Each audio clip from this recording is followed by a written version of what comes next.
Hey everybody, welcome back. We're going to do Guy Plas's Incomparable. That's my attempt at French pronunciation, which is, I'm sure, totally horrific. This pattern I got out of a book by Jean-Paul Pequegnot, and I'm probably massacring his name as well, called French Flies. I've done a bunch of flies from this book. This one attracted me because it uses Gallo de Leon, which is one of my favorite materials out there, and it uses it in a very unusual way that's super hard to make look beautiful. And he doesn't tell you how the fly is tied, so I was a little remiss as to how to do this, and I think I came up with a way. And so I've tied in thread here. I'm doing red. The body is the thread color, and red, yellow, brown, those were popular colors. And I took a Pardo Gallo de Leon feather here, which has the speckling on it, and I pulled off a bunch of fibers and I stacked it, and I sort of measuring here what I think the length should be, and I'm rolling it, tying it on and rolling it around the hook shank. Then I'm just checking the measurement there.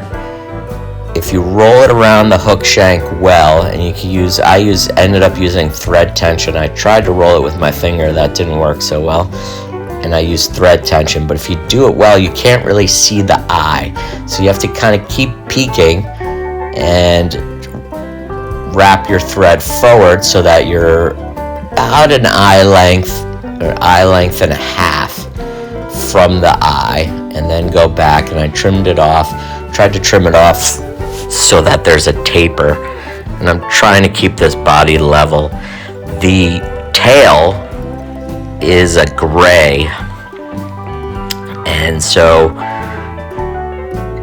in the book he mentions just using spade hackle for the hackle that's going to be behind the Gallo de Leon, but I have this beautiful Indio Gallo de Leon, so I took a few fibers of that, which is that gunmetal rainy day steel gray color, which is beautiful. So I'm tying that in, and I just rolled it on top of the hook and binding it down and trying to keep that taper for the body.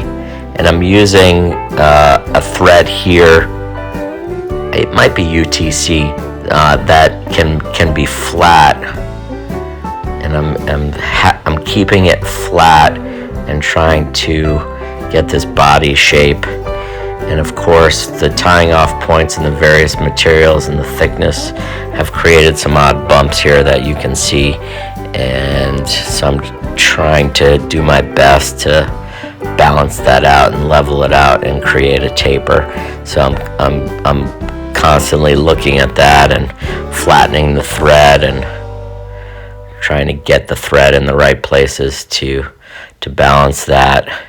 And I solve it to some degree, but of course not perfect, and that's typical of my tying, but it is good enough.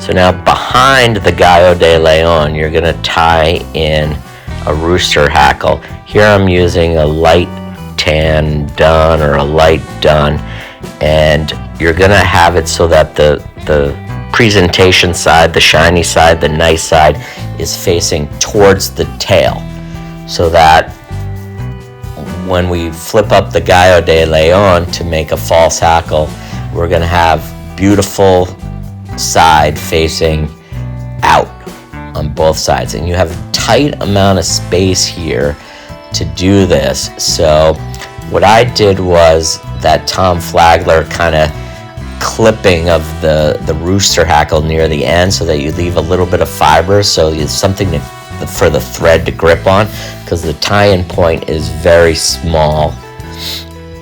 And I'm wrapping and touching turns towards the Gallo de Leon. Again, with the presentation side towards the tail. And then I'm going to give it 2 wraps. And the second wrap, instead of moving towards the Gallo, I'm moving back towards the tail, because I don't want to crowd that Gallo area. My camera stopped there, so I had to stop and restart it. So there was a little jump there, but I'm using a 1/2-inch tool to push that Gallo back and allow me to have a better grip on it, pulled back, as I wrap the thread through it first towards the eye and then back. And you can see I'm making my way back, but it still wants to lean forward. So I'm going to keep working back with the thread to push it up against the hackle behind it. And you're going to sort of make a cupping with this beautiful speckled Gallo de Leon at the front, and then the rooster hackle at the back.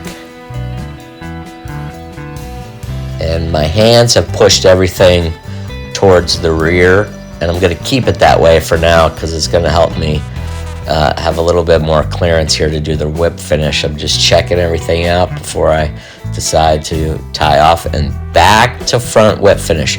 So you finish there at the back, and now you're moving the whip finish forward towards the eye in touching turns. Tie it off, and you can clip the thread.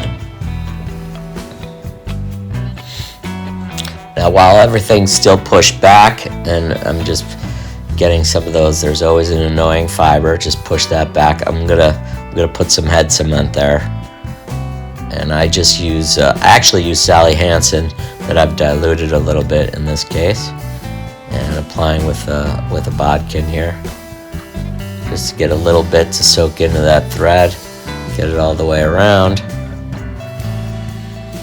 And then once that's achieved, now I can take my bodkin and push those hackles back up to a standing position that I had jammed down with my hand before, but not with the thread. They're just pushed down with my hand, smushed with my hand.